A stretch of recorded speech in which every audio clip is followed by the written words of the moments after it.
What if you could answer every question in Le Mans Ultimate? Does rear ride height reduce my top speed? Does closing brake ducts gives me more tire wear or heat? Or is the Aston Martin actually faster on a straight than the Ferrari? And all of this information is already recorded. Only the problem is it's hidden. And it's hidden in MoTeC files. The problem isn't that MoTeC is complicated. Problem is that most sim racers open it with no goal in mind. They scroll, they click random channels, and they get lost. And that's when you quit. When you get lost, you get overwhelmed, you quit. You don't care about it. I've been sim racing for years, have built multiple car setups in different simulators, and in this video I'm not gonna learn you telemetry, I'm gonna help you to find answers to your questions. So let's get into it. If you go to my website, in the link in the description, you go to free setups and guides, and on the bottom we have install MoTeC for Le Mans Ultimate. Now here I created a PDF how to install MoTeC, so it's gonna explain every step and what you need to do. And trust me, this is the hardest part. And also this is going to be super important, this part. Let's immediately do our first exercise with MoTeC to figure out something that we can actually measure. So I'm going to give you the goal, and the goal will be fuel loads. So if I take my 3.5 high down for setup and I fuel it up to 100%, listen. Logging enabled. That means the logging has enabled. That you need to hear when you start the game. So for instance, I'm gonna start here and I'm gonna sit here in the pit and I'm gonna be stationary. That is all I'm gonna do. The game is now logging that I'm standing here. Nothing happens. No inputs, no driving, just the engine running idle. Then I'm gonna go back. Finished. And the log building has finished. So that's a log file. All right, this will be important later. Now what we're gonna do, we're gonna do a quali fuel, okay? So it's gonna be 4 laps of fuel. Again, we're gonna log this. We go out on track on this particular part over here. Again, on the same position. We're gonna stand still here for a moment. And we're going to see if this is actually a change in the ride height. Because like before we had like 60, 70 liters of fuel and now we have like almost nothing. So let's have a look. Again, log building finished. So I'm gonna guide you through this process, how to get started, okay? It is like, we're gonna start from the basic workbook so you can just copy this. I create a new workspace and let's call it YouTube. I'll just click finish. That's it. This is the basic workbook. Everybody has this. It's not perfect, by far from it, but we can start working with this. We want to get that log file that we just recorded in Le Mans Ultimate. And that one we need to open here. For me, it is placed in program files, Steam, Steam apps, common, Le Mans Ultimate, log, GT3, and here we have all the tracks. We were on Paul Ricard, LMS, and when I scroll to the bottom, you'll see the dates here, 3 and 3, and this is a like super short log file. So I add these log files and let's open up the first one, what was with the full fuel. Now this part is important. Just bear with me here and see what, like, how does this work? Like if you're super beginner and you've never done this before, you need to think about all of the measurements the game records, puts this back into lines, scatter plots, histograms, and all that stuff. It just gets recorded, and every question you have in car setup, in the driving, like everything that is like input, car setup, everything related, the answers are in these lines. To understand these answers, you need to understand like how to use it and how to start working with it, because it's so overwhelming in the beginning and then at some point it is absolutely beautiful. So let's talk about it a little bit. We have the driving. So what does that mean? Engine RPM here on the top. It means the engine was starting when we started out of the pit. We have a throttle position, the green. This is representing me pushing the throttle to get on the pit lane straight, basically. And there was some speed, 30 kilometers, and then nothing happens anymore because we are standing still. But time is running. And this is what telemetry does. It records everything. Now this is just corner speed, throttle position, lateral G, a little bit of G because we're cornering to the pit lane. And then we have all of these different tabs. Now these tabs, this looks super complicated. We're not gonna get into this. It's like, this is also something that I don't use. We go to the suspension positioning. And it's important, again, to follow that installation guide, because there is, like on the last few steps, there is this like telemetry that needs to be enabled with all these different numbers that will actually make this logging. Because if you just create the plugin with Le Mans Ultimate, it's not gonna be giving you the suspension positioning, I believe. Suspension position. What does that mean? Well, it is like a measuring point from the track to a certain position of the suspension. So you can have here like 61 millimeters and 73, so that gives us like 12 millimeters of rake in the car from a stationary standpoint. And here on the pit, it's a little bit different. Again, these numbers, they don't really say anything to me, right? I mean, this is just a bunch of lines. Whatever, bro. Okay, so how to make this interesting then? Well, we start comparing. Here we have a compared situation. So the first one was with the full fuel, the first lap, and the second one was with the low fuel, like when we were qualifying. And if you're looking at these lines where we were stationary, you can see these white lines are actually lower. What does that mean? Well, for instance, the rear suspension positioning, rear left, rear right, has a difference of like 3 millimeters, 2-3 millimeters on average. So the car is basically a little bit under an angle because of the pit, but you can see there's definitely a difference here. So if you have the question, does fuel load change my ride height? The answer is yes. Now a little note here, I should have made this example from the pit stationary. And actually the ride height changes aren't that significant. So fuel loads maybe change the ride heights a little bit, but it's not that significant. If you're liking this content this far, could you please hit that like button and check out the description if you're interested in building your own car setups and have an essential understanding of the ride height changes, rake changes, wing angle and all that stuff, then MoTeC also makes a lot more sense. Let's keep going.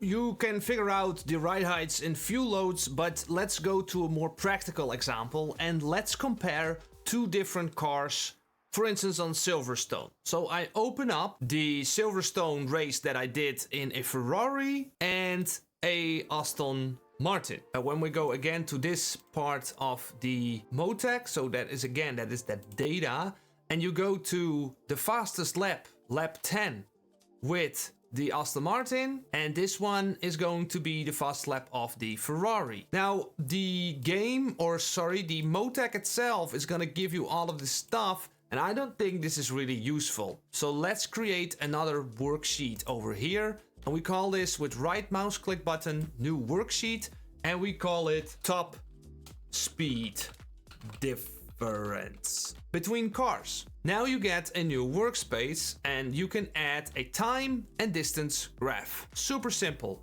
really. Pause the video a few times to see this, because this is the origin on how you can measure stuff. What I like to do for every time distance graph is add a ground speed. We have now the ground speed in kilometers. The comparison between these two cars is now the ground speed differences on this track. So you can see there's a little bit of a difference. No, the colored car was the Ferrari. Okay, so color will be the faster one. This is how I'm comparing it. But this is just speed, ground speed. It might tell you something, but it doesn't explain a lot of things. We need to compare this to multiple things, like how our corner exit was, and we're all gonna cover that here right now. So we go to right mouse click again, properties, and we want to add another group, and we want to add in this group a channel, and we call it throttle position. Then we add another group and we add brake position. Ground speed, throttle position, brake position. We want to know how much we are steering. So now we have ground speed, we have throttle position, we have brake position, but you can see that the steering and the brake position is like in the same group. We don't want that, so we create an other group and we push the steering, move down, and now they're separate. So we have the steering, we have everything nicely in a group. And this is basically the basis of steering. You could also do another group with, for instance, engine RPM. And this shows the gear shifts. I don't think it's important for this comparison because it's a different car and we cannot compare engine RPM with different cars. So let's remove that one. We still don't have like a real comparison here, do we? Because we do have different inputs, we have different speeds and everything. So we need to press F3, and F3 is the delta difference between these two cars.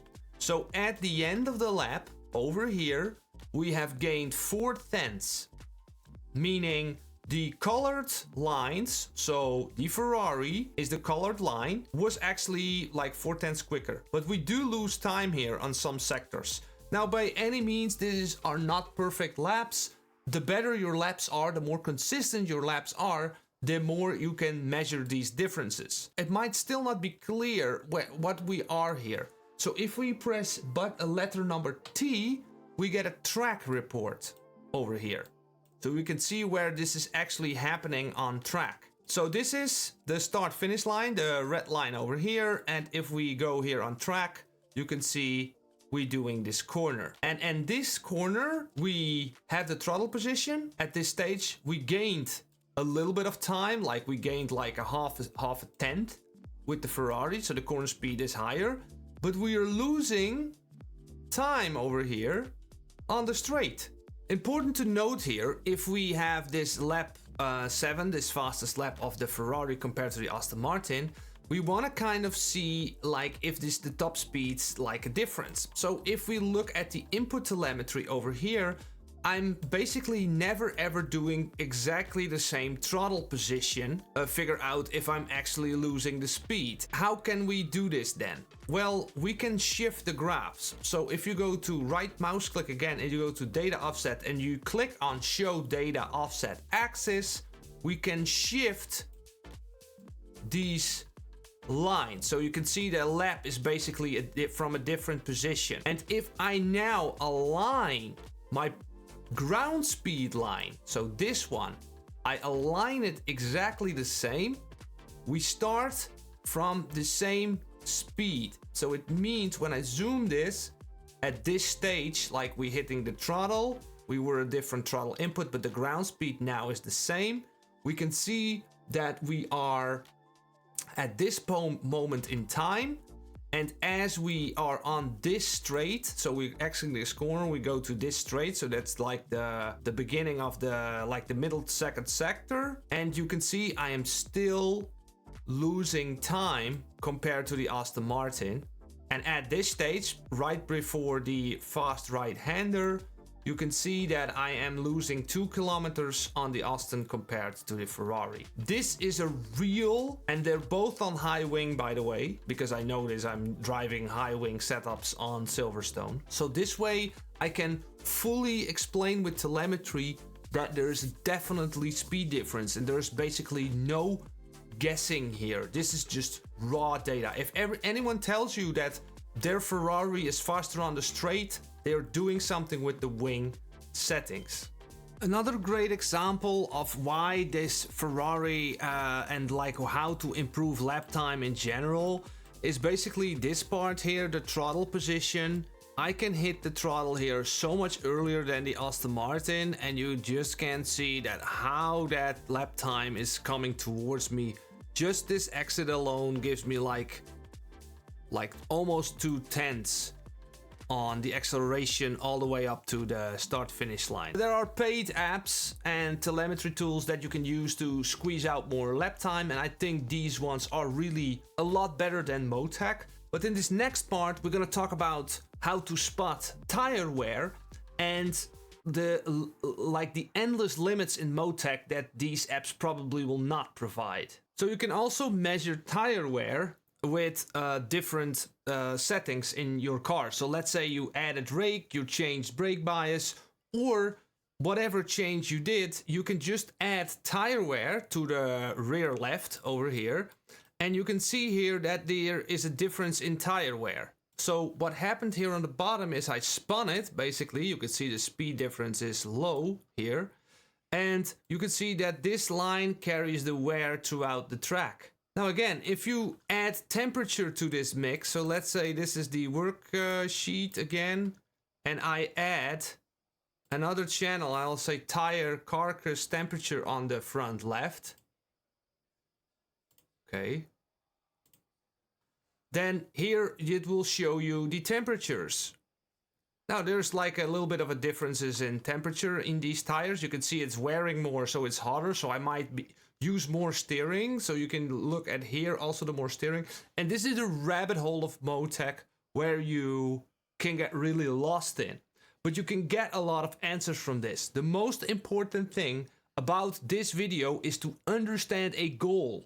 What are you searching for? And then use ChatGPT, for instance, to help you find these answers in the telemetry tree, because it is in here somewhere. You just need to find it. If you have any comments of this video or the things that I did in MoTeC, please let me know, as I'm still learning this myself. And if you're more interested in car setup building and using some of this telemetry, then I highly recommend this hypercar build video where we build up hypercar setups and also using the touch spring to measure ride heights and all that good stuff. Thanks for watching.